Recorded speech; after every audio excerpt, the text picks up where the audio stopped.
समझ गए कि आप पूछना क्या चाहती हैं। आप तो अंतर्यामी हैं।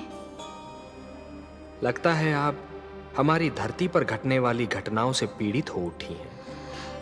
हाँ पद्मनाभ, मैं बहुत दुखी हूँ। क्यों हो रहा है ये सब? क्यों मचा है ये हाहाकार? प्रेम बनाया था तो घृणा क्यों बनाई? जो हो रहा है, हो सकता है वो वही हो जो स्वयं विधाता ने लिखा हो।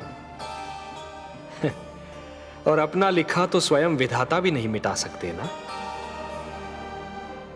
हे महादेवी, हो सकता है कि यह मानव की परीक्षा हो, उसके कर्मों की परीक्षा हो। पर ऐसा संसार और ऐसा मानव आपने बनाया ही क्यों नारायण, जो आपकी बनाई धरती पर अंधेरा फैला रहा है?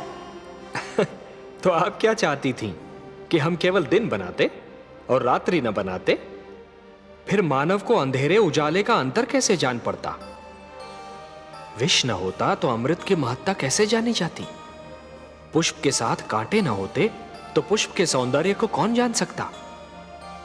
पतझड़ न आती तो वसंत ऋतु इतनी सुहानी कैसे लगती? हमने मानव को बनाया है देवी। मानव इतिहास को बनाने का कार्य हमने अपने हाथों में नहीं रखा, वो तो उसी पर छोड़ दिया है। अभी तो उसे अपनी शक्ति का आभास हुआ है। इसी से उसे न्याय अन्याय, सत्य असत्य, धर्म अधर्म और पाप और पुण्य की जानकारी भी होगी। हमने बुद्धि दी है मानव को, विवेक दिया है उसे। और यदि मानव ने विवेक से कार्य नहीं किया तो? यदि धरती पर रात्रि इसी प्रकार दिन को निगलती रही तो? अंधकार प्रकाश को डसता रहा तो? तब क्या करेंगे आप? चिंता मत कीजिए देवी। यदि असत्य और अधर्म अपनी सीमा को पार कर गए, यदि धर्म की हानि होने लगी, तो हम स्वयं धरती पर जाएंगे।